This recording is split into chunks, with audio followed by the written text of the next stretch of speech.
Hey everyone, welcome back to AI with Pallavi. Ready to learn another AWS service in just 10 minutes? Let's get started. Let's learn AWS Fargate.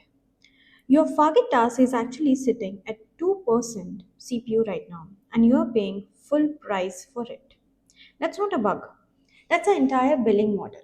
Today, we are covering what gets billed, when the meter actually starts, why sizing is a trap, and 5 ways to cut down your bill in half.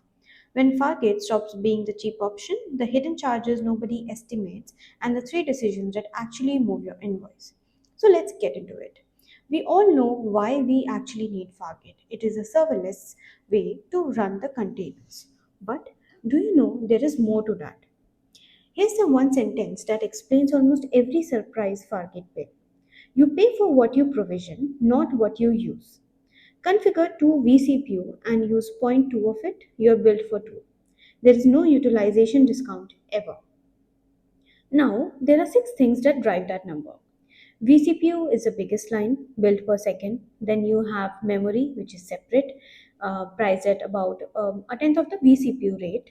Then you have ephemeral storage, you get 20 gigs free. So that's one's really the problem.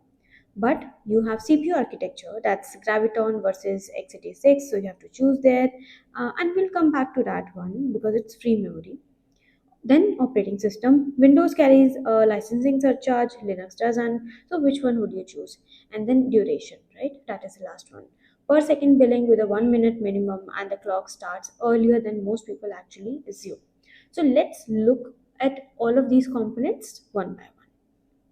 The first thing we really need to understand is, when does Fargate actually start charging you? Not when your app is healthy, not when it passes a check. You actually need to watch the timeline here. So the meter starts the moment Fargate begins pulling your image. So if your image is a chunky 2 gigabytes and takes 40 seconds to download, that's 40 seconds of build time on every single launch. Now multiply that by a service that scales out and in, say 200 times a day. That's over 2 hours of pure build time spent just downloading images, not running anything, just pulling. So slimming your image isn't a nice to have, it's actually a real line item, and it makes every scale out faster, and then it overall impacts your image. Let's go further and see more, right? So you cannot just pick anything in the Fargate console, right? So the sizing really matters here. So you don't get to pick any shape or any type of instance. Fargate actually only accepts fixed vCPU values, and each one has its own valid memory range. Ask for 1 vCPU and 12 gigs of memory, the task definition just gets rejected.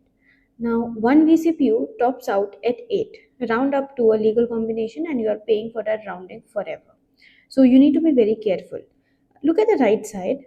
This is the single most common waste pattern on Fargate. A task defaults to 1 vCPU, and the container is sitting at 22% utilization. That's not a monitoring problem. That's a task that should be a quarter vCPU right now today and would cost a quarter as much. So that is the reason we need to choose the right CPU versus memory combination, so that you are utilizing your you can say the overall compute in a better way.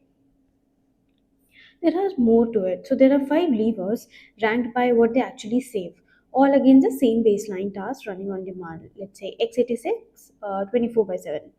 If you switch to Graviton, that's ARM 64, and you drop to 80% of the bill, 20% off for rebuilding your image on a different architecture. So that is free money, right? Now commit to a compute savings plan, and you're looking at up to 52% off. Schedule your dev and test tasks to only run during business hours. That's 58% gone on environments nobody using at 2 a.m. anyway, right? So that's how you can save. And if you use Fargate Spot for anything that can handle a 2-minute interruption warning, that's up to 70% off. The biggest single lever on the slide. You also should look at, like, these are just not additive, but they do combine. So Graviton plus a savings plan on production, Spot plus a schedule on everything else. That's how teams actually cut a Fargate bill in half. So if you are looking for that, these are the combinations you really need to start choosing. Now, let's see how we actually need to choose, right? Fargate versus EC2 thing. So when does Fargate stop being the cheap option? At 22%, you can say 22% utilization, bursty dev environments, and if you have spiky APIs, Fargate clearly wins, right? You pay per task, EC2 pays for the instance, whether anything's running on it or not. Around 60%, it's basically a coin flip, right? So this is roughly the break even point. And honestly, once you price in the ops effort, Fargate often still wins here. But at 85%, steady, always on, densely packed workloads, EC2 pulls ahead because reserved instances plus bin packing multiple tasks per host beats per task pricing decisively at that level. So the real question is not which is cheaper, it's what's my utilization. So if you answer that, and you can actually choose the right choice. Let's also look at some of the hidden cost which we generally have with compute. Every Fargate calculator gives you the vCPU and memory number.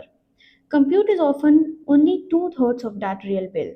And here's the other third, NAT Gateway, right? We often overlook that.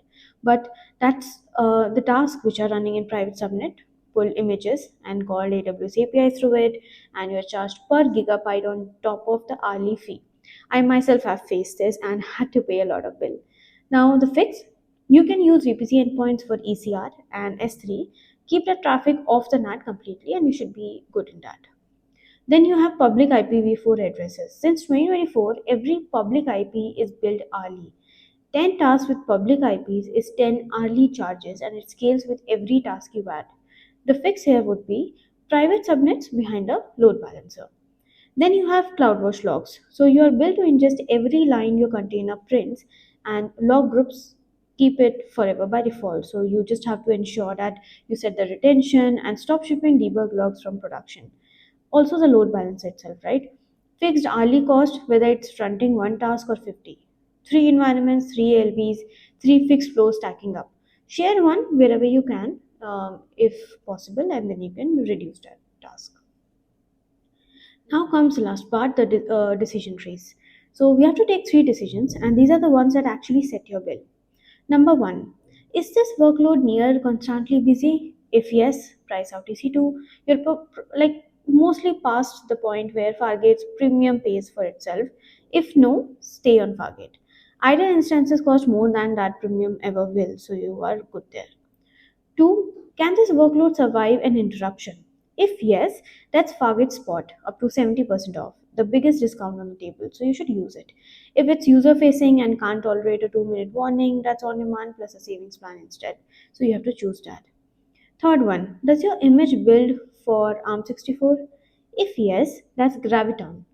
20% off for a rebuild you do once. If you have got native dependencies with no ARM build, you stay on x86, and that's a completely valid answer there. So you can test the spot and Graviton questions before you assume the answers is no. That's usually the fastest money on the entire list. Now that we have seen a lot about Fargate comparison and how you need to choose the right option, I'm just showing that how you can choose it from the ECS console. Similar thing is available for EKS as well. So when you are actually deciding the infrastructure for any of your cluster, what you need to do is you can see whether it's Fargate only, Fargate and managed instances, or you want to choose Fargate and self-managed instances. If it's Fargate only, and in that case it is serverless, you don't need to think about creating or managing servers. But if it's Fargate and managed instances, you need to do a little bit of management. You need to manage your instances and you can configure them. But if it is Fargate and it's self-managed instance, then definitely you need to add much more details and you need to configure your entire servers. But still, it would run as serverless, but it will use self-managed instances, right? So these are the differences how you can picture. If we say this, on the left hand side we have an ECS task which is using EC2 instances, but on the right we have scheduling and orchestration which is common. Then you have cluster manager, placement engine, but the underlying compute is Fargate. So that's how you can use AWS Fargate. It is indeed a very good service to start with and a serverless way of running your containers. So go ahead, try it out, but be sure that you use all these options which we have done. If this changed how you think about Fargate, will drop your utilization number in the comments and we can see how we can optimize that. And if you want to have the ECS versus EKS comparison, do let us know and see you in the next one. And just like that, you have learned another AWS service in 10 minutes.